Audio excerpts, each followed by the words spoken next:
Au nom du Père et du Fils et du Saint-Esprit. Amen. La paix de Jésus soit dans votre maison, sa paix et sa joie. Alléluia. Nous lisons la parole du jour.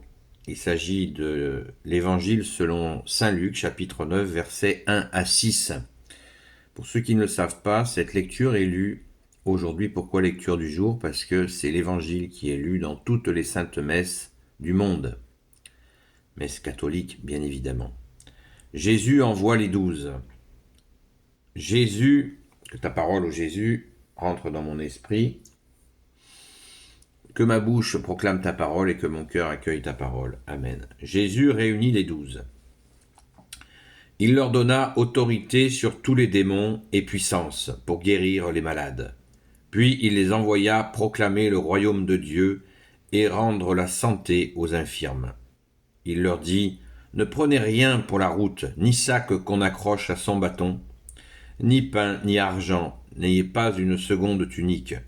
Quand une maison vous sera ouverte, restez-y jusqu'au moment de votre départ. Mais là, où on ne vous recevra pas, ne sortez pas de la ville sans avoir secoué la poussière de vos pieds, ce sera un témoignage contre eux. C'est ainsi qu'ils allèrent parcourant les villages, ils proclamaient partout la bonne nouvelle et multipliaient les guérisons. Amen, merci Jésus. Sois béni Jésus dans tes anges et dans tes saints. Alléluia. L'envoi des 12 apôtres, c'est juste magnifique. C'est très émouvant. Vous imaginez ces saints apôtres envoyés par Jésus qui est Dieu, avec son Père et l'Esprit Saint. On n'imagine pas.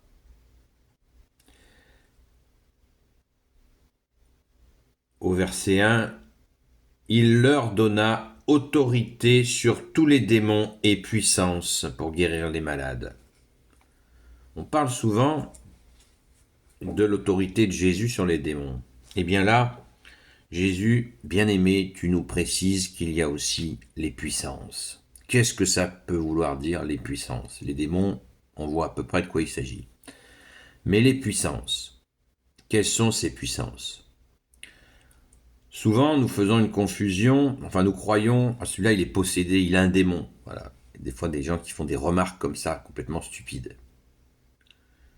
Il faut savoir que les gens possédés sont peu nombreux. Mais les gens infestés par des puissances sont très nombreux. Il n'y a qu'à voir tous ceux qui regardent la télé,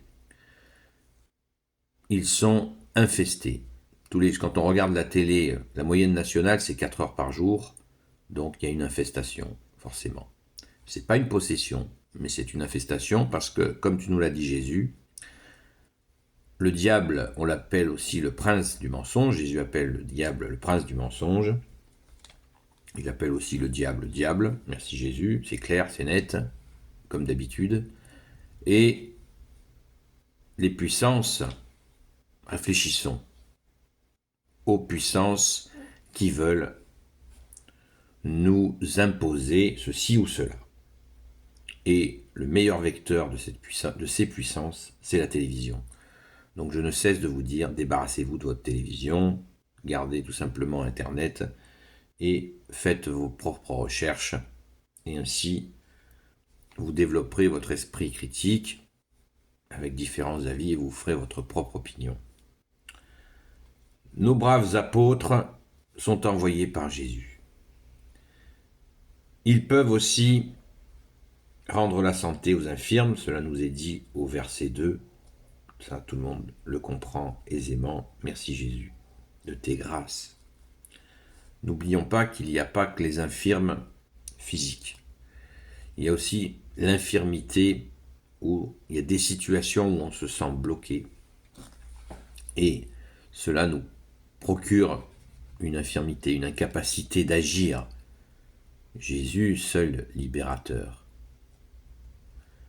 peut nous guérir de ces infirmités. Verset 3, il leur dit, ne prenez rien pour la route, ni sac qu'on accroche à son bâton, ni pain, ni argent, n'ayez pas une seconde tunique. Verset 3, qu'est-ce que ça peut bien vouloir dire? Pourquoi Jésus ne veut qu'ils qu'il n'est rien sur eux, mais je pense que tout le monde l'aura compris, eh bien, qu'ils s'en remettent complètement à Jésus. Parce que quand Jésus envoie ses apôtres, il ne leur dit pas « je vous envoie et moi je vais à la plage ». Jésus envoie ses apôtres, mais ils sont avec Jésus constamment. Jésus a la capacité d'être avec eux, il est Dieu, il peut être à tout instant avec eux. Et il veut que les apôtres s'en remettent à lui pour tous leurs besoins essentiels. Même pas un sac qu'on accroche à son bâton, même pas un petit peu d'argent, et pas non plus de seconde tunique. Ça fait méditer. Une seconde tunique, ça veut dire une tenue de rechange. Mais pas du tout. Pas du tout. Il veut vraiment, là on comprend qu'ils sont totalement, ils n'ont qu'une apparence. Ils vont pas avoir une petite robe de soirée pour une petite tenue de soirée pour les moments spéciaux. Pas du tout. Ils ont la même tenue. Pensons-y.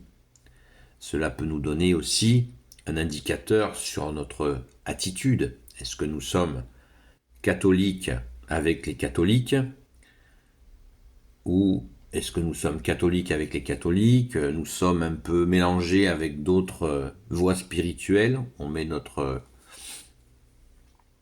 croix dans notre poche. On ne montre pas trop qu'on est catholique pour pas trop avoir de questions. Avoir une seule tunique, c'est être soi-même en toute situation, et Jésus aime notre fidélité. Et ce qui est bien normal, il nous a donné la vie. Amen. Il nous a sauvés. Merci Jésus. Verset 4. Quand une maison vous sera ouverte, restez-y jusqu'au moment de votre départ. Jésus ne veut pas, il le dit dans un autre évangile, dans un autre enseignement, Jésus, tu dis à tes apôtres, n'allez pas de maison en maison. Très important, à méditer aussi. Verset 4, quand une maison vous sera ouverte, restez-y jusqu'au moment de votre départ. Très très important. De ne pas aller de maison en maison, parce que Jésus, il connaît le milieu, les habitudes des gens chez qui vont les apôtres, et il sait très bien que les gens ont une grande habitude de l'accueil, des blablabla, blablabla, blablabla. Et si les apôtres allaient de maison en maison, ce serait impossible. Ils perdraient un temps énorme. C'est comme quand il dit aussi, ne saluez personne sur la route. Ça veut dire, ne perdez pas votre temps à blablater, discutailler. Vous avez tout ce travail à faire que je vous envoie pour le faire, dit Jésus. Merci Jésus. Mais là où on ne vous recevra pas, verset 5, ne sortez pas de la ville sans avoir secoué la poussière de vos pieds, ce sera un témoignage contre eux. Cela, on y reviendra. Je vous vite fait. Ça veut dire secouer la poussière de ses pieds, ça veut dire vous refusez Jésus, le Sauveur. Eh bien, même la poussière qui s'est accrochée à nos sandales, disent les apôtres, doivent dire les apôtres, eh bien, on vous la laisse. On vous laisse avec vos problèmes. Vous ne voulez pas la solution qu'est Jésus? Eh bien, on vous laisse tout.